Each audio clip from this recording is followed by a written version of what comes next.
દરેક દિવ્ય હરિભક્તોને જય સ્વામી નારાયણ।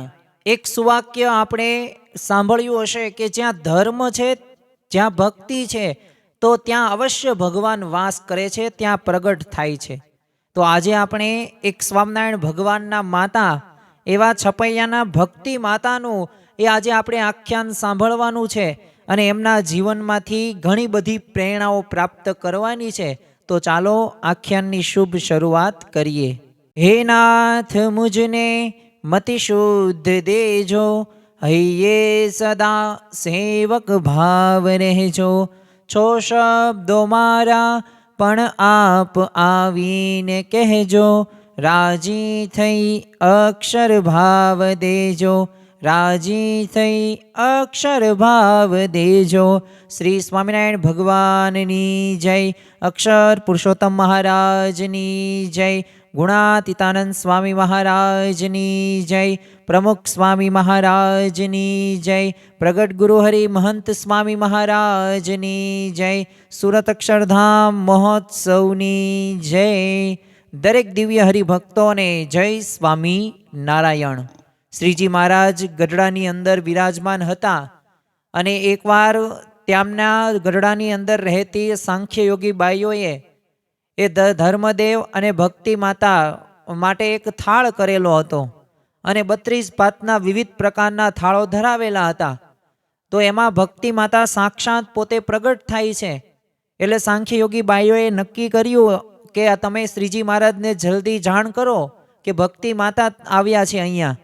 એટલે એક સાંખ્ય યોગી બાઈ શ્રીજી મહારાજ પાસે દોડતા દોડતા આવે છે અને શ્રીજી મહારાજને એ વાત કરતા જણાવે છે કે ભક્તિ માતા પ્રગટ થયા છે, એ થાળ જમવા માટે આવ્યા છે। એટલે ત્યારે શ્રીજી મહારાજે વાત કરી કે તમે એમને કહેજો કે અહીંના જ રહે। એટલે સાંખ્ય યોગી બાઈ પોતે પાછા આવે છે અને ભક્તિ માતાને કહે છે કે તમે અહીંયા જ રહેજો, શ્રીજી મહારાજે કહ્યું છે। તો ત્યારે એ ભક્તિ માતાએ કહ્યું કે જ્યાં ધર્મ હશે ને ત્યાં હું અવશ્ય હાજર રહીશ જ તે। તો જો આપણા જીવનની અંદર ધર્મ અને ભક્તિ એ ખૂબ અગત્યનું અને મહત્વની બાબત છે। જો 4 પ્રકારના પુરુષાર્થ ધર્મ, અર્થ, કામ અને મોક્ષ, મોક્ષ માટે ભક્તિ કરવી જરૂરી છે। ધર્મ પણ આપણા જીવનની અંદર હોવો પડે। તો આજે આપણે એક નારી ભક્ત પણ તમે કહી શકો, એક પતિવતા નારી પણ કહી શકો અને શ્રીજી મહારાજના માતુશ્રી એટલે કે છપૈયાના ભક્તિ માતાનું આખ્યાન આપણે સાંભળવાનું છે અને એમના વિવિધ પ્રસંગો સાંભળીને આપણે તેમાંથી પ્રેરણાઓ લેવાનું પણ પ્રાપ્ત કરવાના છીએ। ખરેખર તો એક પ્રસંગોની અંદરથી આપણને કંઈક ને કંઈક નવીન વિશેષ એક માહિતી આપણને પ્રાપ્ત થશે અને આ વાર્તા જે આ પ્રસંગો એ ખરેખર અંતરને શાંતિ પણ અપાવશે। આમ તો પરબ્રહ્મ પુરુષોત્તમ નારાયણને આ લોકની અંદર એ લાવવાનો કરાવવાનો અલભ્ય લાભ જો કોઈને મળ્યો હોય ને તો એ ભક્તિ માતાને। આમ તો ભક્તિ માતાને બાલા દેવી તરીકે પણ ઓળખવામાં આવતા હતા અને એક પ્રેમનું સ્વરૂપ હતો એટલે એમને બધાય લોકો પ્રેમથી એમને પ્રેમવતી કહેતા। હવે તેમનો જન્મ સંવંત 1798ની અંદર એક કારતક સુદ પૂનમના દિવસે અયોધ્યા પાસે છપૈયા છે ત્યાં એમનો થયો હતો। હવે પિતાનું નામ તો કૃષ્ણ શર્મા અને માતાનું નામ ભવાની દેવી।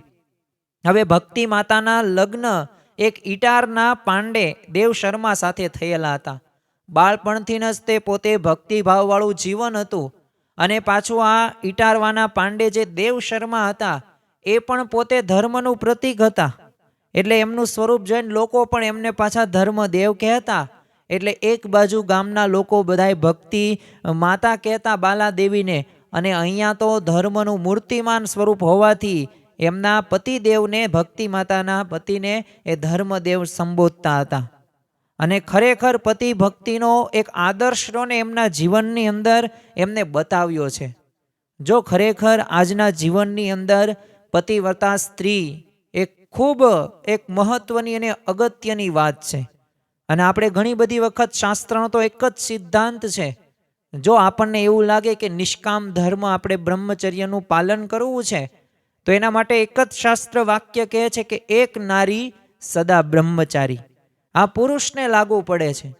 એવી જ રીતે કોઈક સ્ત્રી હોય ને તો એની પણ પતિવ્રતા એ સ્ત્રી હોવી ખૂબ જરૂરી છે ને એનું વ્રત એને પાલન કરવું જોઈએ, તો એ નિષ્કામ ધર્મનું પાલન કર્યું કહેવાય. જો શ્રીજી મહારાજ વચનામૃતની અંદર આપણને ઘણી બધી વખત વાત કરતા કહે છે કે અમને કામી તો છે ને 1% ગમતો નથી, અને અમારી નજીક હોય ને તો એ લાખ ગાંવ દૂર છે, અને જો અમારાથી 1000 લાખ ગાંવ દૂર હોય ને પોતે નિષ્કામ ધર્મનું જો પાલન કરતો હોય ને તો અમારી નજીક જ છે. એટલો અમને નિષ્કામ ધર્મવાળાની સેવા ગમે છે. મહારાજે એક વચનામૃતની અંદર તો એવું પણ કીધું કે નિષ્કામ ધર્મનું જે પાલન નહીં કરતા હોય તો એની સેવા અમને ગમતી પણ નથી. એટલે પછી એમના હાથે થાળ ધરાવવામાં આવે, પરાભક્તિ કરવામાં આવશે તો એ ભગવાન સ્વીકારતા નથી. તો જો પતિવ્રતાવાળી સ્ત્રી આ ભક્તિ માતા પહેલેથી જ હતા, અને પાછી સમજણ કેવી, તો પતિદેવ એમના શ્રી ધર્મની છાયાની અંદર જ તે ગમે તેવા સુખ આવે કે ગમે તેવા દુઃખ આવે, એમને દરેક પરિસ્થિતિની અંદર એ અનન્ય સેવા ભાવથી ભક્તિ ભાવથી એ જોડાયેલા હતા, અને કોઈ સંકલ્પ એમને મનની અંદર એ પ્રવેશવા દીધો નહોતો. બાકી અત્યારના સમયની અંદર આપણને ખ્યાલ આવે છે કે પરિસ્થિતિ સારી હોય ને ત્યાં સુધી એ દરેકમાં સમજણો રહે છે પતિ કે પત્નીની અંદર, પરંતુ સમયાંતરે ધીમે ધીમે એ સમજણો ક્યારે બગડે છે કે જ્યારે એને મળતું કંઈક બંધ થઈ જાય, એનો આનંદ જ્યારે એ વહી જાય છે, કંઈક ઘરની પરિસ્થિતિ એવી વિપરીત આવી અને પૈસા ન હોય અને ત્યારે એ સાચી ખબર પડે છે. બાકી જ્યાં સુધી ફરવું, ખાવું, પીવું, બોલવું, ચાલવું આ બધુંય સારું હોય અને શ્રેષ્ઠ મળતું હોય ને ત્યાં સુધી કોઈને પ્રશ્ન નથી થતો. પરંતુ જો આ ભક્તિ માતાના જીવનની અંદરથી આપણને સ્પષ્ટ આ ખ્યાલ આવે છે. એકવાર છે ને આ દંપતી હવે અસુરોનો ઉપદ્રવ ટાળવા માટે છે ને પોતે વૃંદાવન જાય છે, અને ત્યાં એમને અનુષ્ઠાન કર્યું. એટલે એમની ભક્તિથી પ્રસન્ન થઈને ગોલોક વિહારી શ્રી કૃષ્ણ ભગવાને દર્શન દઈને કીધું કે તમારી ભક્તિથી હું છે ને હું પ્રસન્ન થયો છું, અને તમને અસુરો તરફથી જે દુઃખ પડ્યું છે ને એનું નિવારણ કરવા માટે એ પૃથ્વી ઉપર એકાંતિક ધર્મનું સ્થાપન કરવા માટે સ્વયં સર્વાવતારી એવા પરબ્રહ્મ પરમાત્મા પૃથ્વી ઉપર એ ધર્મ અને ભક્તિને ઘેર અવતાર ધારણ કરશે, અને તમને સૌને પોતાના એક દિવ્ય ધામમાં ગતિ કરાવશે. અને એ માટે કોઈ પણ પ્રકારે હવે તમે કંઈ ચિંતા કરતા નહીં, તમારું વ્રત રહ્યું ને એ પૂરું થઈ ગયું. જો એક દરેક મુમુક્ષુઓની એક અંતિમ ઈચ્છા હોય છે કે પોતાનું આત્યંતિક કલ્યાણ કરવું, અક્ષરધામમાં જવું, અને આત્યંતિક કલ્યાણ કરવા માટે એવા ભગવાનને આપણે સહારે જવું જોઈએ. હવે જો અંતરની અંદર આવી વાતો સાંભળી એટલે આમ આનંદના પોતે સમાવી ન શક્યા. પારણાઈ કર્યા, વૃંદાવનથી નીકળ્યા, અને રસ્તામાં ઝાડી આવીને ત્યાં જ તે એક માથાની ટાલમાંથી આમ ખોપરી જાણે કોઈએ ખેંચી કાઢી હોય ને એવો એક વિકૃત માથાવાળો માનવી, અને જે અશ્વત્થામા મળ્યું. હવે આ અશ્વત્થામા એ ખરેખર તો ભગવાનના શ્રાપે કરીને પોતે એ સજીવન છે, અત્યારે પણ કળયુગની અંદર પણ આ જોવા મળે છે, અને આપણે એની પૌરાણિક વાતો પણ સાંભળેલી છે. એટલે એને ધર્મદેવ થકી જાણ્યું કે ભગવાન એને ત્યાં અવતાર લેવાના છે. એટલે એને શાપ દેતા કીધું કે જો તારો પુત્ર છે ને ક્યારેય તે શસ્ત્ર હાથમાં નહીં લે, અને પોતે રાક્ષસ હતો, ભયંકર હાસ્ય સાથે ત્યાંથી ચાલ્યો જાય છે. હવે આ ધર્મદેવ તો ભક્તિદેવ પોતે વ્યાકુળ થઈ જાય છે, અને ત્યારે હનુમાનજીએ દર્શન દઈને કીધું કે તમારે ત્યાં તો સાક્ષાત પરબ્રહ્મ પુરુષોત્તમ નારાયણ પધારશે, અને એ તો પોતાની શક્તિથી શત્રુઓનો નાશ કરશે, એટલે તમે બહુ ચિંતા ન કરતા. અને ત્યાંથી હનુમાનજી પોતે અંતર્ધાન થઈ જાય છે. સંવંત 1837 ચૈત્ર સુદ 9મી, અને એ સોમવારની રાત્રે એ 10 વાગ્યે સ્વયં પરબ્રહ્મ પુરુષોત્તમ ભગવાન એ પોતે ભક્તિદેવના કુખે પોતે અવતરે છે. આમ જોવો ને કે આખી પૃથ્વી મંગલમય બની ગઈ, કારણ કે ભગવાન પોતે પધારે છે. અને કયા ઉદ્દેશથી કે મારે જીવોનું આત્યંતિક કલ્યાણ કરવું છે, એકાંતિક ધર્મનું સ્થાપન કરવું છે, અને અક્ષરધામની અંદર એ બ્રહ્મરૂપ કરીને લઈ જવાશે. એક પણ કસર મારે મારા ભક્તમાં રહેવા દેવી નથી. આ ઉદ્દેશથી પોતે આવે છે. સાથે સાથે એમના ભક્તો અને જે ગુણભાવીઓ હોય, સંતો હોય, એમને લાડ લડાવવા માટે પણ પોતે અવતરણ કરે છે. અને સૌના એક આનંદનો અવધિ ન રહ્યો. સારું આમ છપૈયાની અંદર બધે સમાચાર છે ને પોતે પહોંચી ગયા. આમ દિશાઓ હતી એ અંધકારમય હતી, એ દિશાઓ પ્રકાશમય થઈ ગઈ. એક છપૈયામાં આનંદની આમ હેલી આવી ગઈ. કોઈકને નોકરી મળે, કોઈકને સારો એવો નફો થાય ને તો કેટલા વ્યક્તિઓ રાજી થાય. એના કરતાં પણ વિશેષ આજે એ છપૈયાની અંદર એ આનંદ છવાઈ ગયો. અને છપૈયાના તે પૂરવાસીઓ હતા, સ્ત્રીઓ હોય કે બાળકો હોય કે પુરુષો હોય કે વૃદ્ધો હોય, કાંઈક ને કાંઈક એવી ભેટો લાવે, સોગાદો લાવે અને ધર્મદેવને ઘેર પોતે દોડતા ગયા. અને ધર્મદેવના વિશાળ પ્રાંગણની અંદર એ ભક્તોની ત્યારે ભીડ જામેલી. અને ભક્તિમાના સમક્ષ તો આ નવજાત લાલ પોતે અક્ષરધામમાં રહેતા જ તે એ પોતાના દિવ્ય સ્વરૂપને પ્રગટ થયા. અને ભક્તિ માતાએ બે હાથ જોડીને એમને સ્તુતિ કરી, પરંતુ પ્રભુએ તરત પુત્ર રૂપે છે ને એમને સુખ આપ્યું. અને સંવંત 1838ની શરદ પૂર્ણિમાએ હવે બાળ પ્રભુના એક કર્ણવેદનો સંસ્કાર કર્યો. જો આપણી હિન્દુ સંસ્કૃતિની અંદર 16 સંસ્કારો આવે છે અને આ 16 સંસ્કારો એ આપણે કરવા ખૂબ આવશ્યક છે. જો આપણે એક ગરિમા રાખવાની છે, અસ્મિતા રાખવાની છે, તો એમાં એક આ કર્ણવેદનો પણ સંસ્કાર હતો. હવે એ વખતે ભક્તિ દેવી બાળ પ્રભુનો કાન પકડીને આ બધી વિધિ હોશે હોશે બધા જોઈ રહ્યા હતા. એટલે ભલભલાને આમ કાન પકડનારા છે ને આજે બાળ પ્રભુનો કાન આજે ભક્તિ માતાના હાથમાં હતો. એટલે જાણે ભક્તિ માતા કહેતા હતા કે જોજો તમારો કાન છે ને મારા હાથમાં છે, માટે ભક્તોથી ડરજો. અવશ્ય ભગવાન પોતાના ભક્તની રક્ષા કરે જ છે. જેમ આંખની રક્ષા પાંપણ કરે ને, જેમ લોકોની પ્રજાની રક્ષા જેમ રાજા કરે છે ને, એવી જ રક્ષા ભગવાન પોતાના ભક્તની કરતા જોવા મળે છે. ધીરે ધીરે તો બાળ પ્રભુ ઘનશ્યામ, એમનું બાળપણનું નામ ઘનશ્યામ પ્રભુ, એટલે ઘનશ્યામ તો કાલું કાલું બોલતા શીખ્યા. અને ભક્તિ માતાની સખીઓ એમને બોલતા શીખવાડવા લાગી. અને તોતડી બધી વાણી બોલે ને બધાય પાછા હસે. તે હવે ન સમજાય ને તેવું બોલતા ને ત્યારે બધા આમ સામું જોઈતા, એટલે એમને જોઈને હસતા. એટલે ઘણી વાર તો છે ને આમ ગંભીર મુખ મુદ્રા કરીને જાણે કહેતા હોય કે મારી વાણી તો છે ને કોઈને પણ સમજાય એવી નથી. હવે આ બાળ પ્રભુ તો આ ઘૂંટણ ભરે ચાલતા શીખી ગયા. અને ઘણી વાર તો એ રીતે ચાલતા ચાલતા છે ને ઘરની બહાર નીકળી જતા.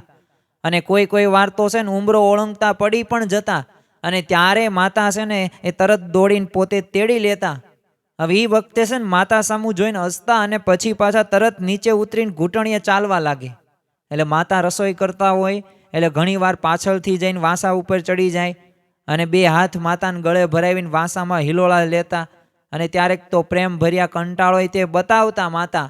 હવે ગળા ઉપર વીંટળાયેલા હાથ ધીરેથી છોડાવતા, પણ બાળ પ્રભુ તે વધુ ને વધુ મજબૂત કરે. એટલે ભગવાને છે ને ભક્તિ વહાલી છે. એટલે જો ભક્તિને ભગવાન વહાલા છે. એમાં અરસ પરસનો એ સંબંધ રહ્યો ને, એ ભક્તિ રસનો આસ્વાદ જેણે ચાખ્યો હોય ને તેને જ જણાય છે. અને જેને ભક્તિ કરી છે ને એ જ એના જીવનની અંદર આપણને જો સુખનો અનુભવ જોવા મળે છે. એના મુખ ઉપર એ આપણને અલગ તેજ જોવા મળે છે. એ કંઈક અલગ સુખની પ્રાપ્તિ કરતા હોય ને એવું આપણને દર્શાય પણ છે. તો એવું જ તે અહીંયા પણ જોવા મળતું. હવે ઘનશ્યામ પ્રભુ તો તેમનું 3જું વર્ષ બેઠું. હવે બાલ મોવાળા ઉતારીને પછી ચોલ સંસ્કાર માટે હવે સમય હતો એ જેઠ વદ પંચમીનો શુભ મુહૂર્ત, એટલે જ્યોતિષીએ કાઢી આપ્યું. હવે આ પ્રસંગ ઉપર છે ને સંબંધીઓને બધાને તેડાવ્યા અને ધર્મદેવે બધાને પત્રોય લખ્યા. એટલે ધર્મદેવના ઘરમાં ઉત્સવનો એક ઉત્સાહ બધો વ્યાપી ગયો. અને સવારે શુભ મુહૂર્તની અંદર ઘનશ્યામ પ્રભુના વાળ ઉતરાવી ચોલ સંસ્કાર કર્યો. હવે એ પછી છે ને ઘનશ્યામ પ્રભુને આમ બાળકો સાથે એક આંગણામાં રમવા મોકલ્યા. એટલે સુવાસીની ભાભી અને એમના ભક્તિ માતા બંને રસોઈના કામકાજની અંદર પોતે ગૂંથાણ્યા. તો એ વખતે છે ને બાળકો ઘનશ્યામને આંબાવાડીમાં રમવા માટે લઈ ગયેલા. હવે આ છપૈયાની અંદર એક ભગવાનનો દ્વેષી તાંત્રિક હતો, એ કાલિદત્ત હતો. એટલે એ ભક્તિ માતાનો સંબંધી હતો. એટલે એને પોતાની મંત્ર શક્તિથી વાવાઝોડું તોફાન શરૂ કર્યું. એટલે બાળકો તો અત્યંત ગભરાવા લાગ્યા. અને મુશળધાર વરસાદ પણ શરૂ થયો અને વીજળીના ગડગડાટ થવા લાગ્યા. આમ સઘન વાડીના વૃક્ષો છે ને પોતે પડવા લાગ્યા. એટલે બાળકો છે ને ઘનશ્યામને શોધતા બાવરા પોતે બની ગયા. પણ કાંઈ ઘનશ્યામ પ્રભુ કાંઈ જડે નહીં. એટલે પછી તો ધર્મદાદા શું કહેશે, બીકમાં બધા ગામમાં પેસી ગયા. એટલે ભક્તિ દેવીને છે ને અચાનક ઘનશ્યામ પ્રભુ યાદ આવી ગયા કે આ ઘનશ્યામ ક્યાં છે. એટલે બધાને એકબીજાને પૂછે. તે એમાંથી અચાનક છે ને આવો ઉત્પાત જોઈને બધાને ચિંતા થઈ ગઈ, કારણ કે આ જેઠ માસનો અણધાર્યો વરસાદ અને આ વીજળીનો ગડગડાટ અને ઘનઘોર આકાશ. હવે એમાં ઘનશ્યામ પ્રભુને ગોતવા ક્યાં? એટલે બધાએ તે પોતપોતાની સુધબુધ ભૂલી ગયા અને ભક્તિ માતા તો આક્રંદ કરવા જ લાગ્યા. જો કોને દીકરો વહાલો ન હોય, દરેક માતાને પોતાનો પુત્ર વહાલો હોય. એટલે થોડી વાર જ વરસાદ ધીમો પડ્યો એટલે બધા હાથમાં ફાનસ ને મશાલો ને લાકડીઓ લઈને એ માર્ગ કાપતા કાપતા જંગલની અંદર ને આજુબાજુ બધે વિસ્તારોની અંદર જોવે છે.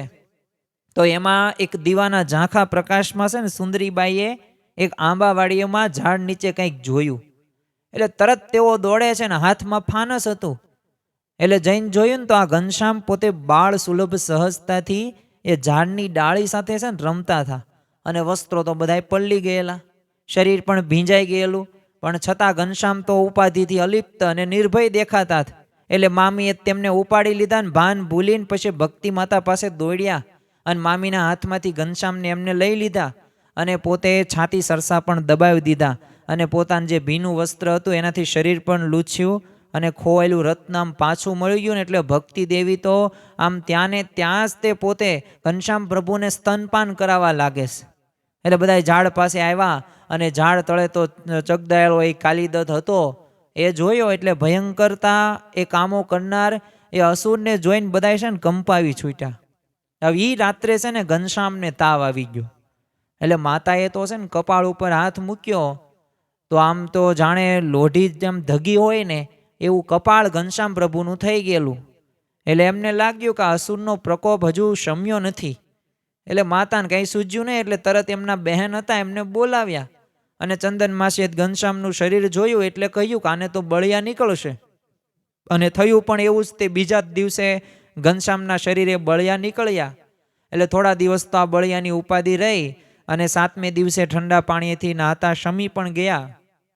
પરંતુ એક નિશાન રૂપી છે ને થોડાક ડાઘ એ નાસિકા ઉપર રહ્યા. હવે એકવાર છે ને વશરામ તિવારી ધર્મદેવ પાસે બેસવા માટે આવ્યા. એટલે આ ધર્મદેવ તેમને પૂછ્યું કે આ તિવારીજી આપ ઉદાસ કેમ છો, નિરાશ કેમ છો? એટલે તિવારીજીએ પોતાના બહેન ભક્તિ માતા હતા એને બાજુમાં બેઠા હતા. એટલે એમે એની સામું જોઈને કહ્યું કે બહેન, પ્રારબ્ધ રહ્યા ને અવળા થયા છે. આપણા ખેતરમાં છે ને ચીભડી વાવી હતી પણ બધા જ ચીભડા રહ્યા ને કડવા ઝેર પાક્યા છે. આખી ફસલ બગડી ગઈ. મહેનત ઘણી બધી કરી. જો આપણા જીવનની અંદર પણ ઘણી બધી વખત આપણે મહેનત કરતા હોઈએ છીએ પણ અમુક વાર ભગવાન એનું ફળ આપે છે ને અમુક વાર નથી પણ આપતા. પણ જો યાદ રાખવું કે જેમ શ્રીમદ ભગવદ્ ગીતાની અંદર કહ્યું છે કર્મણે વાધિકારસ્તે માં ફલેશુ કદાચન, કે કર્મ કરવામાં અર્જુન તારો અધિકાર છે. ફળની આશા બહુ રાખવી નહીં. ફળ મારે કેટલું આપવું, ક્યારે આપવું અને શું આપવું ને એ હું નક્કી કરું. તો આપણા જીવનની અંદર તે કર્મ કરવામાં આપણે પ્રાધાન્યતા રાખવી. એમાં બહુ બીજી ફળની આસક્તિ રાખીશું ને તો સારી રીતે મન એકાગ્ર થઈને કર્મ નહીં કરે. એટલે આપણે કર્મ તે એવું સારું કરીએ, ધર્મ સહિત કર્મ કરીએ જેથી આપણે ભક્તિ બની જાય. એટલે અહીંયા તિવારીજીના આ જ પ્રશ્ન હતો કે આટલી બધી મહેનત કરી પણ પ્રારબ્ધ અળવાશે. એટલે ધર્મદેવ ભક્તિ માતે આ બધું સાંભળ્યું એટલે દુઃખ થયું અને એટલામાં ત્યાં ઘનશ્યામ પ્રભુ આવ્યા. એટલે એમના હાથમાં છે ને ચીભડા હતા અને મુખમાં પણ ચીભડા હતા.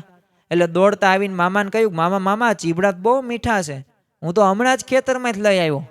એટલે ઘનશ્યામે જે ચીભડા લાવ્યા ને એ બધી સુધારીને ભક્તિ માતાએ બધાને વેચી આપ્યા. તો બધાને બહુ મીઠા લાગ્યા. કારણ કે ત્રિખુણિયા ખેતરમાં બધાએ ગયા પછી અને જુદે જુદે શેઢેથી ચીભડા ઉતારી નાખ્યા અને ચાખ્યા તે તો એવા મીઠા લાગ્યા. એટલે આ વશરામ તિવારીને છે ને નિશ્ચય થઈ ગયો કે આ નક્કી છે ને ઘનશ્યામે જ કડવી એ ચીભડી મીઠી કરીશ. હવે અસુરોનો તે ત્રાસ વધતા ધર્મદેવ સપરિવાર સાથે અયોધ્યા બરહટ્ટાપુરમાં પોતે રહેવા ચાલ્યા ગયા. અને સંવંત 1842ના વૈશાખ શુક્લ પક્ષની બીજને દિવસે ભક્તિ માતાએ ત્રીજા પુત્ર રત્નને જન્મ આપ્યો. અને આ પુત્રના મુખની આકૃતિ છે ને સૌમ્ય હતી અને બાળકનું નામ ઈચ્છારામ પાડવામાં આવ્યું. હવે મોટા ભાઈનું નામ પુત્ર રામ પ્રતાપભાઈ હતું. ઘનશ્યામ વચેટ અને નાના પુત્રનું નામ એટલે કે ઘનશ્યામ પ્રભુના નાના ભાઈનું નામ ઈચ્છારામ. એટલે રામ પ્રતાપને સુવાસીની નામે પત્ની હતી અને ઘનશ્યામે એમને ભાભી કહીને બોલાવતા. તો એકવાર છે ને ઘનશ્યામને બહુ ભૂખ લાગી, એટલે ભાભીને ભોજન આપવાનું કીધું, પણ ભોજન કંઈ તૈયાર નહોતું. એટલે ઘનશ્યામ ભાભીની એ વીંટી લઈને કંદોઈની દુકાને જાય છે અને વીંટીને બદલે મીઠાઈ લઈને બાળ મિત્રો સાથે પોતે જંગલની અંદર પોતે જાય છે ને ખાય છે બધી મીઠાઈઓ. હવે આ વાત છે ને ધર્મદેવે સાંભળી. હવે ધર્મદેવ પોતે નીતિમત્તા પ્રામાણિકતા વાળા, અને આ ચોરી કરીને એના પુત્રએ કર્યું એટલે આ ધર્મદેવને ધ્રાસકો જ પડ્યો. એટલે રામ પ્રતાપની તે વાત જાણ થઈ એટલે પોતે ગુસ્સે થઈ જાય છે. અને એટલામાં ઘનશ્યામ પ્રભુ દોડતા દોડતા આવે છે ને સીધા મા પાસે ગયા. એટલે ત્યાં જ રામ પ્રતાપભાઈ આવે છે ને તરત એણે પૂછે છે ઘનશ્યામ વીંટી ક્યાં છે? એટલે ઘનશ્યામ તો પોતે ધ્રુજવા લાગ્યા. એમણે કહ્યું મને વીંટીને કંઈ ખબર નથી. અને એટલે તો એક તમાચો ગાલ ઉપર પડ્યો અને ત્યાં જ ઘનશ્યામ પ્રભુ પોતે રડવા લાગે છે. એટલામાં મિત્રો આવી જાય છે. એટલે રામ પ્રતાપે પૂછ્યું કે તમે આ વીંટી ક્યાં ઘનશ્યામે નાખીશ? અને ત્યારે એમણે કહ્યું કે અમે તો ઘનશ્યામ સાથે વાડીએ ગયા હતા અને સામેના એક હલવાઈની દુકાનેથી ઘનશ્યામે પેંડા ને બરફી ને મીઠાઈ ને બધી લીધી હતી ને અમે બધાએ ત્યાં લઈને જઈને જમ્યા. અને ફરી રામ પ્રતાપભાઈ ઘનશ્યામ તરફ ફર્યા અને ત્યાં તો છે ને સુવાસીની ભાભી એકદમ દોડ્યા ને ઘનશ્યામને તેડી લીધો.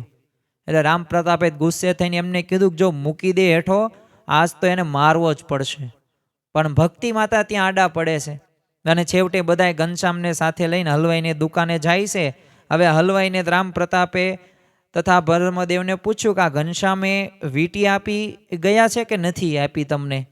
એટલે હલવાએ કીધું કે જો મારી બધી મીઠાઈ છે ને ઘનશ્યામ ખાઈ ગયા છે અને પાછા વીંટી લેવા આવો છો? એટલે આ તો ખોટી વાત છે, એ વીંટીની સ્થાને જ તે મેં બધી મીઠાઈ આપી દીધીશ. એટલે ઘનશ્યામ પ્રભુએ કીધું કે હલવાઈ જૂઠું કહે છે, મેં એની મીઠાઈ કાંઈ લીધી જ નથી. એટલે હલવાએ દુકાન ઉપર ધર્મદેવ લઈને જઈને ખાલી બધા વાસણો બતાવીને હાથ જ્યાં લાંબો કર્યો ને ત્યાં જ આશ્ચર્ય થયો. કારણ કે બધાએ વાસણો હતા ને મીઠાઈથી જેમના તેમ ભરેલા હતા. એટલે ભક્તિ માતાએ પોતાના એ લાડલાને તે પછી તો છાતી સરસો ચાપી દીધો. અને જો આવી રીતે તેમને આશ્ચર્ય કર્યું. જો ભગવાન ધારે તે કરી શકે છે, કારણ કે ભગવાનની મરજી વિના કોઈથી તરણું પણ હલાવ્યું હલતું નથી. ભગવાન સર્વશક્તિમાન છે, સર્વ કરતા હરતા છે. એટલે આપણે એમનામાં વિશ્વાસ રાખીને એ જો સારું કર્મ કરીએ અને ધર્મ અને ભક્તિ સાથે આપણા જીવનની અંદર આપણે કામ કરવું જોઈએ તો ભગવાનને સંત રાજી જ થશે. એકવાર તો નિત્યક્રમ પ્રમાણે છે ને ઘનશ્યામ પ્રભુ પોતે સરયુ સ્નાન કરવા માટે જાય છે. એટલે માતાએ તરત કીધું કે બેટા ઘેર તું છે ને જલ્દી આવજે, રાત્રે તું મોડું કરશ ને તો બાણા નહીં ઉગાડું. એટલે ઘનશ્યામ પ્રભુએ તો કહ્યું કે હા વાંધો નહીં, હું વહેલા આવી જઈશ. એટલે એમને કહ્યું કે કથામાં મોડું થાય તો? અને ત્યાં ભક્તિ માતા હસવા લાગે છે અને ઘનશ્યામને એક ટપલી મારીને કહે છે હવે જોયા મોટા કથા સાંભળવા વાળા. અને ઘનશ્યામ તો તરત તે પોતે કથા સાંભળવા માટે જાય છે. અને રાત્રે તો ઘનશ્યામને ઘેર આવવામાં ઘણું જ મોડું થયું એટલે બધાએ ચિંતા કરવા લાગ્યા. આમ તો બારણા બંધ કર્યા પણ જીવ તો છે ને સૌનો બહાર ઘનશ્યામ પ્રભુમાં જ હતો. અને એટલામાં જ તે ઘનશ્યામ પ્રભુ આવે છે ને બારણું ખખડાયું. એટલે છે ને માતાએ પૂછ્યું કે કોણ છે આટલી મોડી રાતે? એટલે ઘનશ્યામે કીધું કે હું છું. પણ છે ને ભક્તિ માતાને મનની અંદર ગમ્મત કરવાનું સૂઝ્યું કે આજે તો ગમ્મત કરવી છે, આજે તો ઘનશ્યામ સાથે રમત કરવી છે. એટલે ફરી પૂછ્યું કે હું કોણ? અત્યારે મોડી રાત્રે ઘણા ચોર ભમે છે, એટલે તમે નામ કયો? તે ઘનશ્યામ પ્રભુ કે માં હું ઘનશ્યામ છું. તે માં હસતા હસતા કે ઘનશ્યામ હોય ને તો જંગલમાં જઈને વરસો. કારણ કે ઘનશ્યામે કીધું કે માં તો હું નીલકંઠ છું. તે ભક્તિ માતા ગમ્મતે ચડ્યા હતા. એટલે આમ નીલકંઠનો એક અર્થ છે ને મોર પણ થાય. એટલે માતાએ કીધું જો નીલકંઠ હોય ને તો ગીરી ઉપર જઈને ગહેકો. એટલે ઘનશ્યામ પ્રભુ તો હસ્યા, એમને ખબર પડી ગઈ કે માં તો રમત કરેશ. એટલે માએ આજ ગમ્મત કરવાનું ધાર્યું છે એટલે ભલે થઈ જાય. તેમણે ફરી કીધું કે હું તો હરિકૃષ્ણ છું. આમ સંસ્કૃતની અંદર હરિનો એક છે ને અર્થ સિંહ પણ થાય. એટલે માએ તરત ઉત્તર આપ્યો કે સિંહ હોય ને તો એ સિંહ કદી કાળા ભાળ્યા મેં નથી. તો પછી ઘનશ્યામ પ્રભુ કે માં હું તો છે ને વૃષપુત્ર છું. તે ભક્તિ માતા કે તો છે ને જાત્રે જોડાવ. તે ઘનશ્યામ પ્રભુ હસે. માં એક પછી એક બોલતા જાય તો આ તો ખરી પરીક્ષા કરવાનું ધાર્યું. તું ફરી વખત કીધું માં હું તો છે ને ધર્મપુત્ર છું. તે માતા કે ભીમના ભાઈને ક્યાં પુત્ર હતો? પછી ઘનશ્યામ પ્રભુ કે માં હું હરિ છું. તો એ કહે કે તો પછી સ્વર્ગમાં જઈને વસો, કારણ કે હરિ એટલે ઇન્દ્ર પણ કહેવાય, એટલે સ્વર્ગની અંદર કીધું. પછી માં કે ઘનશ્યામ પ્રભુ કે માં હું ભક્તિ પુત્ર. ત્યાં માએ કીધું જો ભક્તિના પુત્ર હોય ને તો જ્ઞાન અને વૈરાગ્ય છે.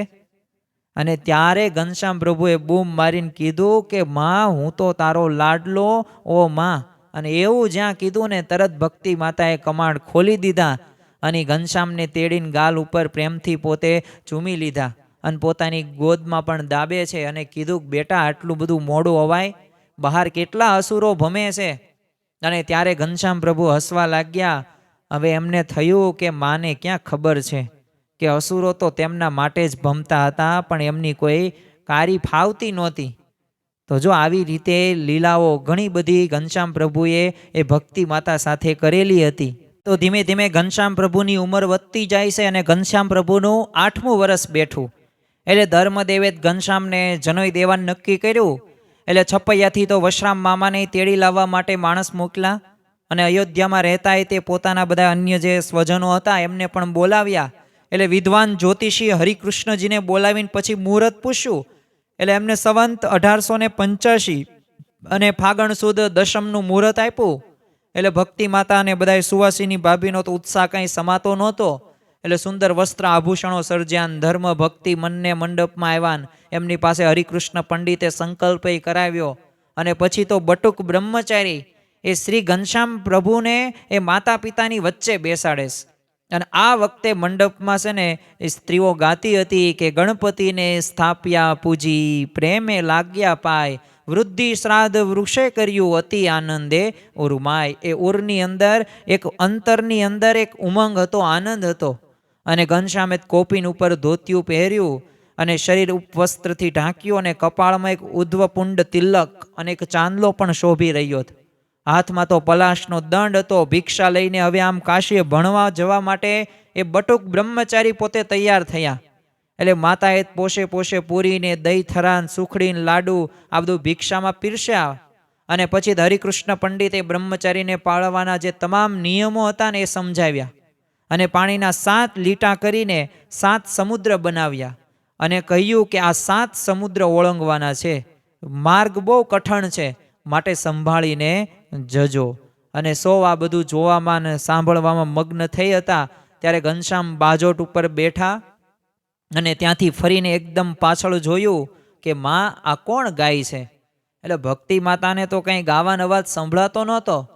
એટલે હરિકૃષ્ણ પંડિતના મંત્રો સંભળાતા હતા. એટલે એમણે કહ્યું બેટા અહીં તો કોઈ ગાતું નથી. ત્યારે કહ્યું ઘનશ્યામ પ્રભુએ કે ના મને અવાજ આવે છે, કારણ કે પશ્ચિમ દેશમાંથી મારા ધામરૂપ અક્ષર બ્રહ્મની માતા આજે જનોઈના ગીત ગાઈ રહ્યા છે. ત્યારે માને આ ન સમજાણું, કારણ કે એ પશ્ચિમની દેશની અંદર એ ભાદરાની અંદર એ મૂળજી શર્માની માતા, એ મૂળજી શર્મા કહેતા હતા નાના હતા એ કે તમે જનોઈના ગીત ગાઓ, કારણ કે જનોઈ દેવાય છે ભગવાનને. અને ત્યારે આવી રીતે ત્યારે તો કોઈ ન સમજાણું, પણ તેમણે કહ્યું ઘનશ્યામ જુઓ પંડિત શું સમજાવે છે. પરંતુ ઘનશ્યામે તે બધું ક્યાં સમજવું હતું, કારણ કે શાસ્ત્ર માત્રના મૂળ સમા એક જ્ઞાનનું મૃત સ્વરૂપ એક પોતાનો અક્ષર બ્રહ્મ પશ્ચિમ દેશના એક સૌરાષ્ટ્રમાં જન્મ ધરીને આજે આ જનોઈની વિધિ એક પશ્ચિમના પોતાના ઘેર બેઠા બેઠા નિહાળી રહ્યા હતા. એટલે માતાને કહે છે કે માં જનોઈના ગીત ગાવ, આજે અયોધ્યામાં છે ને પરબ્રહ્મ પુરુષોત્તમને જનોઈ દેવાઈશ, હમણાં કાશીએ પધારશે અને તેમને માં અત્યારે ગાય છે. અને પ્રેમની ભાષા તો જો ભગવાને એક અષ્ટ આવરણ પાર સંભળાઈશ, તો આ તો કાંઈ ઓછું એટલું અંતર છે. તો ઘનશ્યામનું મન તો એમના એ અક્ષર બ્રહ્મના સ્વરૂપની અંદર જ ચોંટી ગયું. એટલે કે ગુણાતીતાનંદ સ્વામી આમ તો બળવો દોડ્યો અને મામા પાછળ દોડ્યા. એટલે આવો રિવાજ. એટલે ઘનશ્યામના હાથમાં છે ને પલાશનો દંડ પોતે શોભી રહ્યો, શ્વેત વસ્ત્રોથી પોતે દિવ્ય તનુ પણ ઉજ્જવળ દેખાય છે. તો એવા ઘનશ્યામ પ્રભુ મહાપ્રભુએ હવે ઘેર પાછા ફરવું નથી ને એવે પોતે કૃત નિશ્ચય બની દોડવા લાગ્યા. એટલે વશરામ મામા તો પાછળ દોડ્યા, બૂમ મારી ઘનશ્યામ પાછા વળો, માતા પિતા બોલાવે છે. એટલે એમનો આ સાદ સાંભળીને ઘનશ્યામને વિચાર આવ્યો કે આ માતા પિતાને છે ને દિવ્ય ગતિ આપીને પછી જ મારે ગૃહ ત્યાગ કરવો છે. એટલે તરત તેઓ પાછા વળી ગયા અને મામાએ ખંધેલો પછી બેસાડ્યો ને બળવો કાશીએ ભણીને ઘેર આવ્યો. એટલે મામાએ બળવાને ખંભે ખંધોલેથી ઉતરવાની શીખ આપી. એટલે ઘનશ્યામ દોડીને માતા પાસે પહોંચી ગયા અને જે જનોઈની વિધિ હતી ને એ પૂરી થઈ. અને આ પ્રસંગે તે ધર્મદેવે વરુણમાં બેઠેલા એ બ્રાહ્મણોને પણ પુષ્કળ દક્ષિણા તારે આપેલી. હવે સંવત 1847 એક દિવસ છે ને ભક્તિ માતા ઘનશ્યામને સ્નાન કરાવી રહ્યા હતા. એટલે મૂર્તિ નિહાળવા મનમાં પોતે મલકાતા હતા. એટલે એમને સંકલ્પ કર્યો કે હું કેટલી ભાગ્યશાળી છું કે જે રામ કૌશલ્યાને મળ્યા ને એ જ મને આ ઘનશ્યામ રૂપે મળ્યા. એટલે ઘનશ્યામે અંતર્યામીપણે એ માતાનો ભાવ જાણીને પોતે સ્નાન પછી ઓરડા માતાને સમાધિ કરાવી. અને ભક્તિ દેવી તો ખાટલા ઉપર પોતે સૂતા હતા. અને ત્યાં જ તેમનો આત્મા એક દિવ્ય શરીર ધરીને પુત્ર ઘનશ્યામની પાછળ પાછળ ચાલવા લાગ્યો. અને બ્રહ્માંડની રચના કેવી રીતે થાય છે, ક્યાં ક્યાં કોને નિયુક્ત કર્યા છે, ઈશ્વરોના ધામ કેટલા છે, એ ધામોની સમયગાળો કેટલો, એ માયાનો વિસ્તાર કેટલો, એ ઘોર અંધકારનો વ્યાપ કેટલો, આ બધુંય તે ભક્તિ માતાએ પોતે જોયું સમાધિની અંદર. અને 14 લોકનું એક બ્રહ્માંડ એવું અનંત કોટી બ્રહ્માંડ છે. અને જેમાં જીવો ઈશ્વરોની સૃષ્ટિ ફેલાયેલી છે એ બધુંય માયામય છે. અને ચારેય બાજુ ગાઢ તમસની વચ્ચે ઘનશ્યામ ચાલતા હતા. અને ત્યારે એમની મૂર્તિમાંથી છે ને એક પ્રકાશ પુંજ નીકળતો. હવે માયા અંધકાર દૂર થઈ જતો. એટલે ભક્તિ માતા પાછળ જોતા હતો, એવો જ અંધકાર દ્રષ્ટિમાં આવતો. એટલે જ્યાં ઘનશ્યામ ગયા ને ત્યાં જ દેવોએ એમની સ્તુતિ કરી. અને સ્તુતિ સાંભળીને ભક્તિ માતા પોતે આશ્ચર્યચકિત થઈ ગયા. કારણ કે જ્યાં વિષય વૈભવનો પાર નથી ને એવા દેવતાઓ ઈશ્વરોના ધામમાંથી પસાર થતી વખતે એ માતાનો અનુભવ થયો કે ઘનશ્યામા સર્વના નિયંતા છે, કરતા હરતા છે. અને માતાએ જોયું કે આ વિરાટ નારાયણના એક એક રોમની અંદર એક એક બ્રહ્માંડ રચ્યું છે ને એવા વિરાટ અનંત કોટી છે. અને એનાથી પર આ પ્રધાન પુરુષ છે અને પણ અનંત કોટી છે. એનાથી પર પ્રકૃતિ પુરુષ છે. અને આ બધાય મહામાયાથી ગ્રસિત છે. માયાથી પર કોઈની પણ ગતિ નથી. એટલે માતાએ જોયું કે આ મહામાયાનો તો કોઈ અંત જ નથી. એટલે ઘનશ્યામે પોતાના બળથી છે ને એ માતાને માયા ઉલ્લંઘન કરાવી. અને હવે તો અક્ષરધામમાં પોતે પહોંચી ગયા. અને એમની નીચે જે લોક જોયા ને તેમાં જે કંઈ વૈભવ જોયા ને બધા અક્ષરધામની રજકણમાં કરોડમાં ભાગમાં પણ આવી શકતા નહીં. એટલું અક્ષરધામનું એમને એ સુખનો અનુભવ થયો. અને પાછા અન્ય ધામોમાંય તે એ જે ઈશ્વરો અને ધામવાસીઓના તે દર્શન ચતુર્ભુજાઓ અષ્ટભુજાઓ હતા, 16 ભુજાઓ હતી. પરંતુ અક્ષરધામમાં રહેલા જે મુક્તો હતા ને એમની 2 જ ભુજાઓ. બધાએ પુરુષાકાર સાકાર. અક્ષર મુક્તોના એક એક નખમાં આમ કોટી સૂર્યોના તેજ જેવો શીતળ પ્રકાશ નીકળતો હતો. અને છતાં પણ બધા એ મુક્તો છે ને અક્ષર બ્રહ્મને પોતે આજ્ઞાધીન વર્તે છે.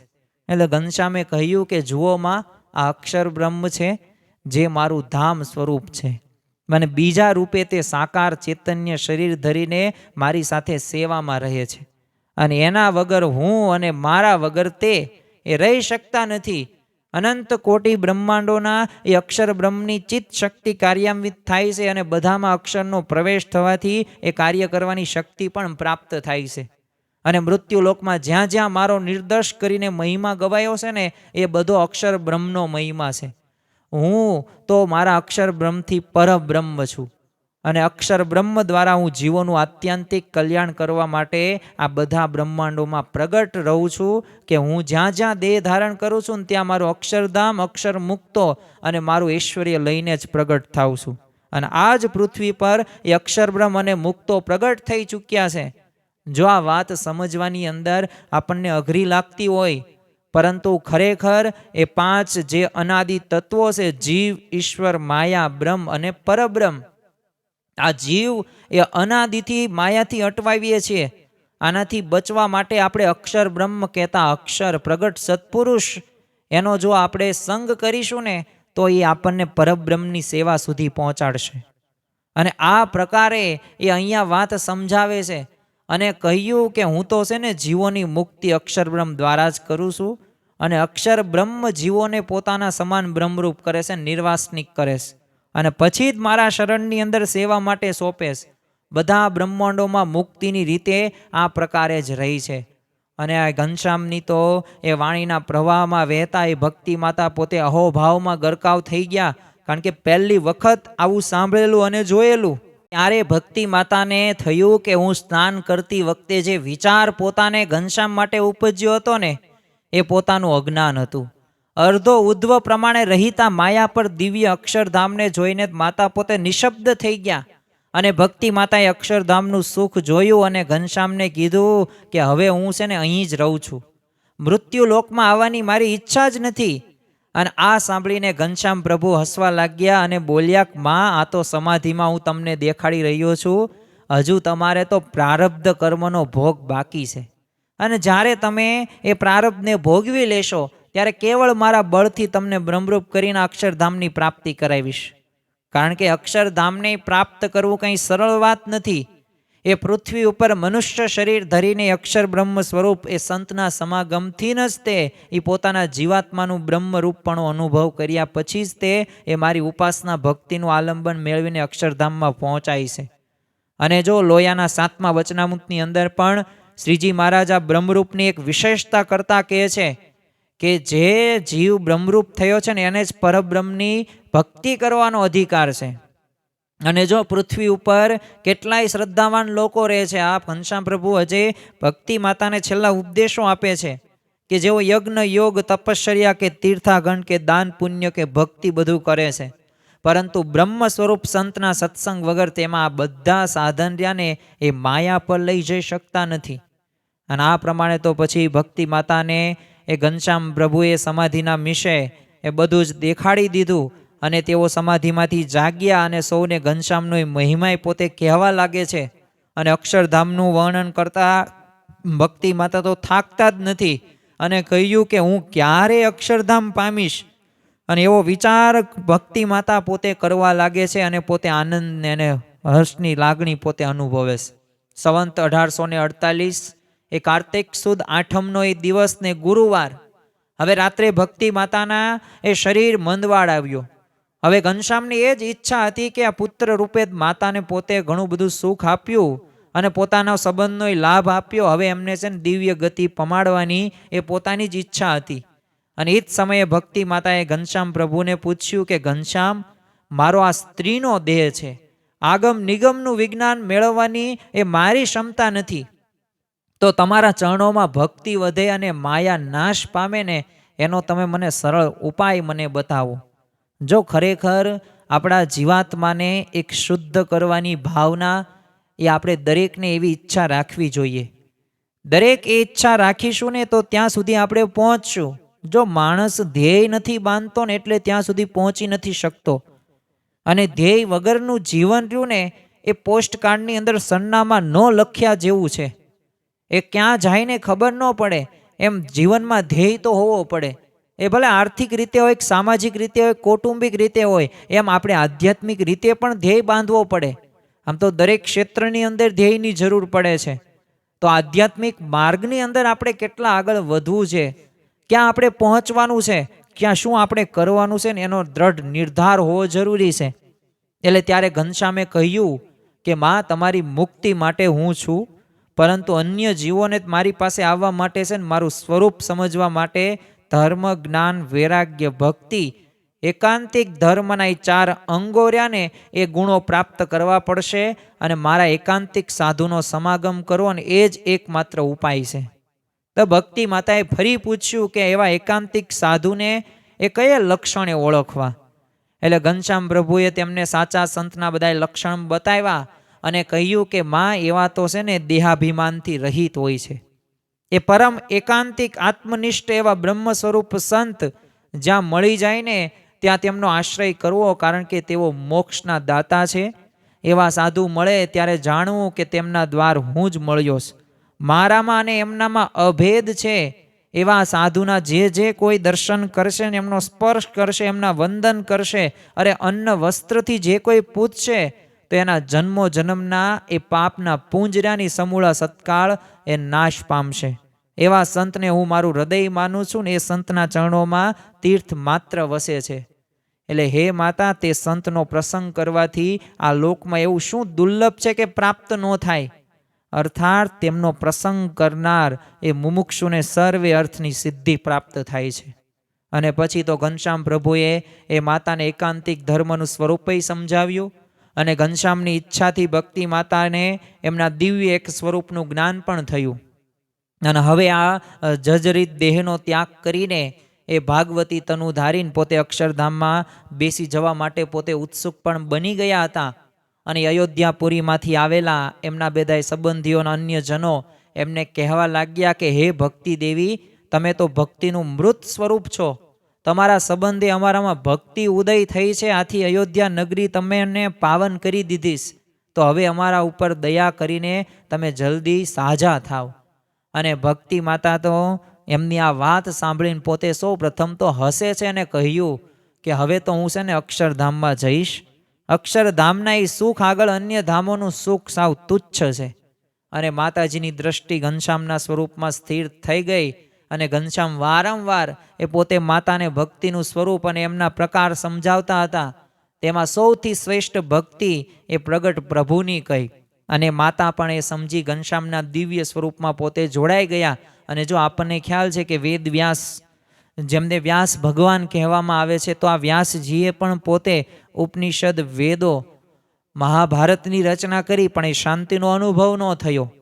પરંતુ નારદજીએ કહ્યું કે એમ શાંતિનો અનુભવ કરવો હોય ને તો પ્રગટના ચરિત્રો લખો. અને ત્યારબાદ તેમને શ્રી કૃષ્ણ ભગવાનના ચરિત્રો લખ્યા અને શ્રીમદ ભાગવત આપણને પ્રાપ્ત થઈ. એ સ્કંધ હોય કે અધ્યાયની અંદર શું છે? એ પ્રગટના ચરિત્રો છે. પછી એમને શાંતિનો અનુભવ થયો. તો એમ જો પ્રગટની ભક્તિ રહીને અનેરી છે, પ્રગટમાં આપણે જોડાવાનું છે મન કર્મ વચને. અને ત્યારબાદ આવી રીતે શ્રેષ્ઠ ભક્તિ પ્રગટની કરી અને પછી દિવ્ય સ્વરૂપમાં જોડાઈ ગયા. હવે બીજા દિવસે બ્રાહ્મ મુહૂર્તની અંદર હવે આ ઘનશ્યામ પોતે સરયુ સ્નાન કરીને માતા પાસે આવ્યા. એટલે એ સમયે તો માતાની ચિત્તની વૃત્તિ ઘનશ્યામના સ્વરૂપમાં લીન થઈ ગયેલી. એટલે ઇન્દ્રિયો અંતકરણના ભાવથી તેવો આત્મા છૂટો પડી ગયો અને એમને પોતાનો એક પ્રકાશમય આત્મા દેખાણ્યો. અને એ આત્માની અક્ષર બ્રહ્મ સાથે એકતા થઈ ગઈ. અને બ્રહ્મ તેજમાં એ માતાને વર્ણી સ્વરૂપે ઘનશ્યામના દર્શન થયા. અને શરીર ઉપર તો કોપીન ધારણ કરી છે, કપાળમાં એક ઉદ્ધવપુંડ તિલક કર્યું છે, અને મધ્ય કુમકુમનો ગોળ ચાંદલો શોભી રહ્યો હતો, અને હાથમાં એક કમંડળું હતું, અને માથા ઉપર જટાનો મુંગટ ધારણ કર્યો. એવી વર્ણિરાજ ઘનશ્યામ માતાના હૃદય એક પ્રકાશમાં દેખાવા લાગ્યા. અને આ દર્શનથી પોતે પુલંકિત બનીને એ ભક્તિ માતાએ પછી ઘનશ્યામને હાથ જોડ્યા. અને એમના સંબંધથી એમના એ જે અજ્ઞાનના પાશ હતા ને એ છૂટી ગયા. અને એમની વૃત્તિ એક અંતરમાં ઉતરી ગઈ. અને આ વર્ણિના દર્શન કરતા કરતા ભક્તિ માતા સંવંત 1848 કારતક સુદ દશમના શનિવારે એ ભૌતિક દેહનો ત્યાગ કરીને પોતે એક દિવ્ય ગતિને પામે છે. આમ તો એમનો અગ્નિ સંસ્કાર એ સરયુ તટે રામગઢ ઉપર જ તે રામ પ્રતાપભાઈએ વિધિ પ્રમાણે કર્યો. અને પછી સૌએ સરયુની અંદર સ્નાનેય કર્યું. રામ પ્રતાપભાઈએ પછી દ્વાદશી સ્વાર્થના દિવસે એ સરયુ તટે શ્રાદ્ધ વિધિ પણ કર્યો. અને ભગવાન સ્વામિનારાયણે એ જે પોતાના પ્રાગટ્યના જે 6 હેતુઓ જણાવ્યા છે ને, તો એમાં એક હેતુ તો આ માતા પિતાને પોતાના સ્વરૂપનું યથાર્થ વિજ્ઞાન કરાવીને અક્ષરધામમાં લઈ જવાને તે એક હેતુ છે. અને એ માતાના અક્ષરવાસથી આજે તો એ હેતુ પૂર્ણ પણ થઈ ગયો. અને જેમ ભક્તિ માતાને પોતે એક સ્વસ્વરૂપની યથાર્થ ઓળખાણ કરાવીને એ રીતે પછી ધર્મદેવને પણ પોતાનો યથાર્થ એ નિશ્ચય કરાવ્યો હતો. ખરેખર તો ભક્તિ માતાના જીવનની અંદરથી એ આપણને એક પતિવ્રતા, એક નારી કોને કહેવાય, એક સુખ કે દુઃખની અંદર પણ એક પતિ સાથે ઊભું રહેવું એ તો વાત સાચી, પરંતુ સાથે સાથે એ બીજે મન પણ આપણે ન, તો એ આપણને જોવા મળે છે. એ ઘનશ્યામ પ્રભુના દરેક ચરિત્રોની અંદર એક દિવ્યતા અને એક ભવ્યતા પોતે અનુભવતા હતા અને એક સાચું જ્ઞાન એમને પ્રાપ્ત કર્યું. ખરેખર એ શ્રીજી મહારાજે પણ પોતે એટલે જ તે ગઢડાની અંદર કહ્યું એ સાંખ્યયોગી બાઈને કે એમને કહેજો અહીંના રહે, પણ એ ભક્તિ માતાના શબ્દ હતા, જ્યાં ધર્મ છે ત્યાં ભક્તિ છે. તો જો આપણા જીવનની અંદર પણ ધર્મ આવે, ભક્તિ આવે, કારણ કે એકાંતિક ધર્મના સાધનો અંગો આપણે સિદ્ધ કરવાના છે. એકાંતિક ધર્મ આપણે સિદ્ધ કરીશું તો જ ભગવાન અને સંત એ રાજી થશે અને આપણે બ્રહ્મરૂપ પણ થઈ શકીશું. તો આજના દિવસે આપણે મહારાજ સ્વામીના ચરણોમાં પ્રાર્થના કરીએ કે આપણા જીવનની અંદર પણ ભક્તિનો અંગ એ વિશેષમાં વિશેષ વધતું જાય. કારણ કે લોકની અંદર તો બધાય કર્મો આપણે કરીએ જ છીએ અને કરવું જ જોઈએ, આપણી જવાબદારી છે. પરંતુ સાથે સાથે મોક્ષ માર્ગે આગળ વધવા માટે આપણે ભક્તિ પણ આપણે મુખ્ય પ્રાધાન્યપણે રાખવી જોઈએ. જય સ્વામી નારાયણ.